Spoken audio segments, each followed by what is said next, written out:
Hi everyone, welcome back to month 7 of the road to 100k with the 5% series. We're still just below passing phase 1, trying to get those 3 minimum trading days, and I'm still quite pleased with this result considering how slow the market conditions have been over the last 6 months. I have been working on a brand new strategy because, to be honest, the last 6 months it's been too slow even for me, even for Griff the patient trader.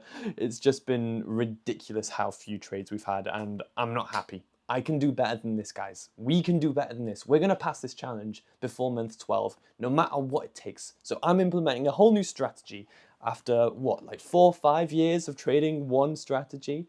And I'll tell you now, the backtesting results have really impressed me. I'm very happy with the results. It's consistent every single year, unlike my strategy, which has 2 years on, 2 years off, based on the last few years of trading. I'll tell you, so I'm halfway through backtesting, and in the 2 years of backtesting I've done, I've got a solid 60% win rate, which is good, that's nice to hear. But here's the exciting part. The average monthly return is 3.5%, and that is with around 30 trades per year. So not a huge amount of trades, making 3.5% per year. And that is around 2.5 R per trade, per winning trade. So yeah, it's looking really promising. So I'm hoping to get this done by month 9, just to keep you guys in the loop. And that should give us around 3 to 4 months of live trading with this new strategy so that we can try and get it over the line by month 12. So there you go. There's an update on what I'm planning on doing to pass this challenge for the team. Let me know down in the comments whether you think I'm going to actually end up passing this before the 12-month mark, or you think I'm going to pass it after 12 months, because I'm going to pass it either way. As you know, Fivers is one of the most reliable prop firms in the industry. I've been trading with them now for like 3 or 4 years, and I've received nearly $10,000 in payouts from them. If you're interested in doing a Fivers challenge just like this one, I'll leave a link to them down below. Now, this month I have taken 4 trades, so we've got a lot to talk about. Let's jump into the charts. So the first trade we took this month was a 0.71% winner on AJ. Now, this was a really good trade. I think I might have even given it a 10 out of 10. There's not really anything wrong with this entry at all. If we zoom out, you can see the JPY pairs are in this huge uptrend, which is the first great sign. Always look at prior price action as the first thing. Everybody, prior price action is king. And then what else have we got? We've got this big favorable wick. We've got 3 nice bullish candles. We've got a small pullback candle, which is also an inside bar, which is great for our entry. And then we've got this really strong continuation candle with a solid close, which it doesn't really get any better than that on a JPY pair. When you have a solid close on a wiki pair like the JPY, it's just great. So the actual, you should have been tagged in on this wick right here. Let me zoom in a little bit on that wick right there. But I actually didn't notice this entry until spread hours, which was these 2 candles right here. So I was waiting for spread hours to end at 11 p.m. and price was still around the entry. So I just market executed at 11 o'clock. After spreads had calmed down, we'd moved up a little bit, but that's fine. We're still around the same level. And as we so often do at 11 p.m. on the Aussie pairs and JPY pairs, we just moved straight away from my entry. I was able to immediately reduce my risks to around half right here. And then we had another little pullback candle. We continued higher again, and I was able to lock in some profit at 0.71%. So this was a great entry. If I skip forward a bit, we actually did continue a little bit higher again, but then we ended up getting a bit of a wider pullback. So I think this is a pretty good trade. Like I said, 10 out of 10. I can't really see anything wrong with it. So that was the first trade we took this month on September 11th. So the next trade I took this month, again, it was like 2 weeks had gone by and there were no trades. And then all of the trades just appeared at the end of the month. So it worked out well because it was looking like we were just going to get a 1 trade recap again. But thankfully, we've actually ended up taking 4 trades. So this was trade number 2. It was a reversal on EJ. I've been waiting for this reversal for a while because we've just been in this very, very big channel. So we always look at prior price action first. I'm going to zoom way out. In fact, it might be better if I go on the higher time frames to illustrate this. you can see over here, we've got a couple of kind of significant levels. So we've got one there. This is actually kind of two levels. We've got this high and this high, and we have kind of descended into this, what I would say is like a liquidity area above like a double top. So higher time frame prior price action, like going way back to July, is definitely in our favor. And we also have this high over here, which is a lot more recent. This was a high from just last week. So I'll drop down back to the 1 hour now. You can see it quite clearly here. We've got a big shift down. So you know that above this high, there's a lot of volume in this area. So maybe there's limit orders, there's stop losses, things like that. And we descended. I keep calling it a descending. I'm so sorry. This is an ascending channel, guys, not a descending channel, Griff. So we've ascended into this upper liquidity area, and I was just patiently waiting for the reversal candle, which we got right here. But that is just talking about liquidity. One pair characteristic on EJ, which makes reversals even more high probability, is when we have a smaller channel within a larger channel, something like this. Larger channel, smaller channel. And you can see that reflected here because we've got well, I suppose the channel actually goes way back. We've got this channel here, but we've also got on the higher time frame this channel here. And then zooming out even more, you could say that we've got another channel here like this. So actually, I guess that's kind of the same channel. Depends how you draw the top trend line. Yeah, you can see that we're just in a massive channel. Channels within channels within channels. Price is behaving in a way that is fractal. And when price action is fractal, you have patterns within patterns within patterns within patterns. It's normally very, very high probability. So as you can probably tell based on my long-winded explanation, the reason this trade is so good is prior price action. It has a lot of elements stacked on top of each other. Now, this is why I was willing to set my order for a reversal here despite the medium break. I would not say that this break is huge. The wick is a little bit on the medium side. I'd say it's a small medium wick, and because of that, it meant that the break wasn't as convincing as I'd like to see. When you're looking for a reversal, you want to see a really clear and obvious shift in momentum. Now, this was a clear shift, but I think it definitely could have been clearer. If I take this line here to kind of signify the size of this candle, you can see there aren't really any comparable candles in prior price action. So it is the largest bearish candle that we've recently had, and it's broken the low. Now, another element that made this not so good was the fact that we needed, I would say, a soft shift in momentum to tag us in. And I think we did get that. So you can see right here, to be able to get tagged in, it did require a bit of a strong bullish candle. And I was okay with that. I have a bigger tolerance for that on EJ. But yeah, you can see we were tagged in with a pretty rough candle, and I decided to use a 15 pip stop loss here. You can see at this point, it was not looking so great. And we retraced, it was looking promising again. It was a bit of a roller coaster, and then eventually we were tagged out for the full 1% loss. And you can see that we've just continued this ascending channel now, so I'm still looking for reversals. This just wasn't the one for me this time. Now, the following day, we had that EJ reversal on the 25th, and the following day, on the 26th, we actually had two trades, one on GU and one here on AU, which I'm about to show you now.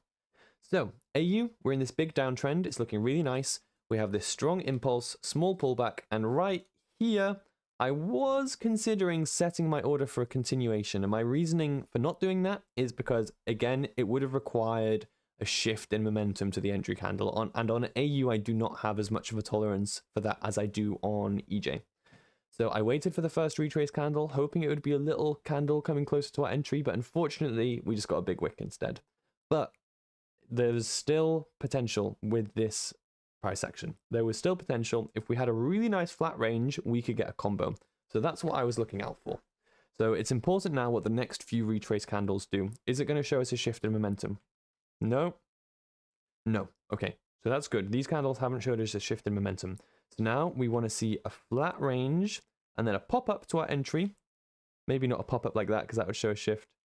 Flat range, pop-up tag us in, and then continue the downtrend. This is what would make a combo. It's a combo because it's a flag and a continuation.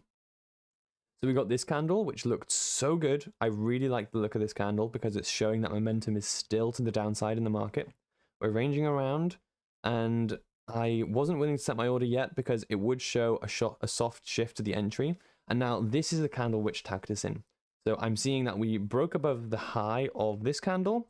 We hit the combo level and we rejected with a wick. So now I set my pending order.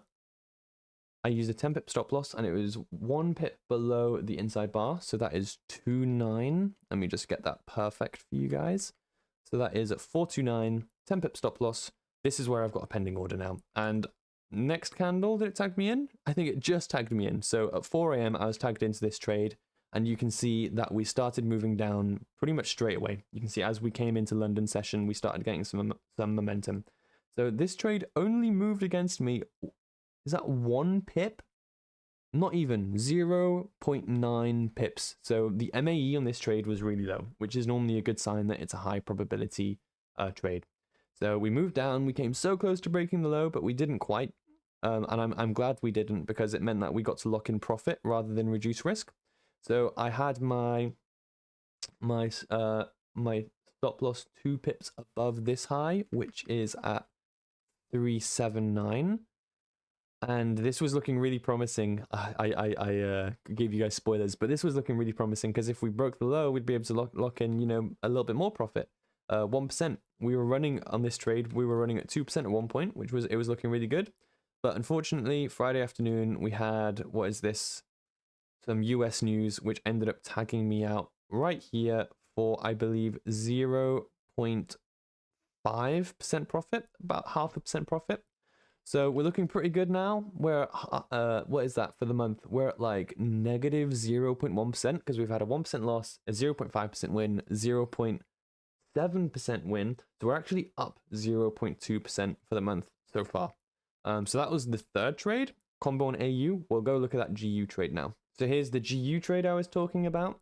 There's actually a flag over here, which would have made people some pretty significant percentage, but for me, I just didn't like it. And I'll explain why, because we've actually got a flag here and a flag here, and I decided to take the second one and not the first one. So my reasoning for not taking the first one was this. There's no support in prior price action. There's just this big range. I mean, to be fair, we've got a trend over here, but then we've moved into this range and we've actually got this flag below the range here. So that's a little warning sign, not too significant. Basically the only reason I didn't take this flag was because this candle right here showed me a shift in momentum. We've got the wicks, we've got a slowdown, double wicks, and a shift in momentum. So after this candle, I just wasn't looking for anything, as simple as that. Now the difference with the flag that I ended up taking, we got the same slowdown, but we got no shift to show us a confirmation that momentum had moved to the upside. So let me elaborate. When you get a slowdown, this shows a potential reversal. It shows the potential that price is slowing down and wants to start moving in the other direction.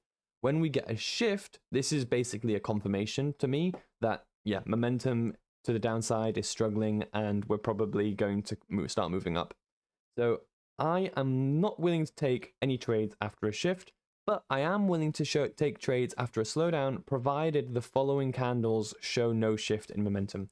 And that's what we got here. We got this huge impulse. We're now in this big established trend and we got the slowdown, but the following retrace candles showed me no shift at all. Now, what could make this trade better? Well, ideally, I would like the flag to be a bit more flat. When you have a flag which is kind of pulling back like this, it could potentially just continue doing this. So ideally you want to have quite a flat flag. In this case, you could see that we were kind of moving up in the former way that I described. Now, if I would have taken the regular flag entry, it would have been right here. And I wouldn't have taken this because I've not seen enough of a range considering the size of those wicks. But the timed entry, now that is looking good to me. So I took this on the close of the 6:55 a.m. candle, and you can see it immediately moved against me, and tagged me out right there. And that is with a 15 pip stop loss. So that was the 4th trade I took this month. So I am net negative 0.8% for the month. We'll go and have a look at the Fivers dashboard now. So here we are on the Fivers dashboard. You can see that we have $5,000 profit on the account, but we're still not quite at the $8,000 profit target. You can see that we were above it for a while, and since May, since that beautiful NJ trade, we've just been trickling down, which is unfortunately the nature of my strategy. It's profitable, but it's not super entertaining, and it doesn't work very well on prop firm challenges because you need, on prop firms, ideally you want lots of small winning trades rather than few big winning trades like I get. And I'm sorry about the profitable days. I know there were a few opportunities where I could get the profitable trading days, but right now, and maybe I'd say since we were at like 107, 106K, I've been focusing more on getting back over the profit target rather than getting the profitable trading days. Because winning trades are often quite large and they're also quite few in quantity, it's better not to close it off at $500 for the profitable trading days. It's better to let it run, maybe get us way over the profit target and get the $500. So I'm taking my chance on that now. I'm focusing again more on the profit target rather than on the profitable trading days. So I hope that makes sense. In regards to other stats on here that look interesting, you can see we've got our classic 30% win rate, our classic big wins and small losses. And you can see I've taken these trades recently, and we've got the 1 out of 30 inactive trading days. So as I mentioned at the beginning of this video, I am working on a strategy which has higher win rate, smaller wins, more trade frequency. So it will work very well for passing prop firm challenges and getting consistent profits on prop firm accounts. My trading strategy is more for personal accounts, to be honest, and I think I need a prop firm strategy. And I'll show you guys more when I get the chance. But yeah. What do you think? Am I going to pass this before the 12-month mark? Let me know down below. And thank you so much for sticking to the end. And I'll see you all in 2 weeks. I've got a cool video coming out then. Bye.